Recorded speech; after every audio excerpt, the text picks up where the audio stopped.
Hi അസ്സാം വലൈക്കും. നമുക്കൊരു ഫഡ്ജി ബ്രൗണി ഉണ്ടാക്കിയാലോ. അതിനായി 100 ഗ്രാം ബട്ടർ, 120 ഗ്രാം ചോക്ലേറ്റ് എടുത്തിട്ട് ഞാനൊന്ന് മെൽറ്റ് ചെയ്ത് വെച്ചിട്ടുണ്ട്.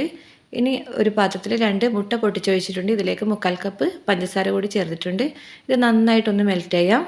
പിന്നീട് ഇതിലേക്ക് 1/2 ടീസ്പൂൺ വാനില എസൻസ്, ഒരു നുള്ളു ഉപ്പും കൂടി ചേർത്ത് ഒന്നുകൂടി ഒന്ന് ബീറ്റ് ചെയ്തെടുത്തിട്ടുണ്ട്. പിന്നീട് നമ്മൾ ഉണ്ടാക്കി വെച്ച ചോക്ലേറ്റും കൂടി ചേർത്ത് ഒന്നുകൂടി നന്നായി ബീറ്റ് ചെയ്തെടുക്കാം.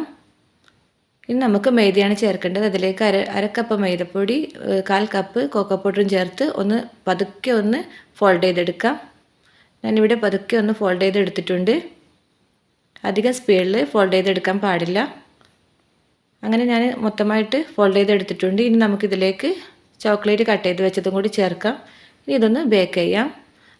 അതിനായി ഞാനിവിടെ ഒരു മോൾഡ് എടുത്തിട്ടുണ്ട്. ഇനി ഇതിലേക്ക് ബാറ്റർ ഒഴിച്ച് കൊടുക്കാം. മൊത്തമായിട്ട് ഒഴിച്ചതിന് ശേഷം ഇതിൻ്റെ മുകളിലായിട്ട് കാഷ്യൂ, ഹേസൽനട്ടും കൂടി കട്ട് ചെയ്തത് ഇട്ട് കൊടുക്കാം. ഇനി ഇതൊന്ന് ബേക്ക് ചെയ്തെടുക്കാം. അങ്ങനെ അടിപൊളിയായിട്ടുള്ള ബ്രൗണി ഇവിടെ റെഡി ആയിട്ടുണ്ട്.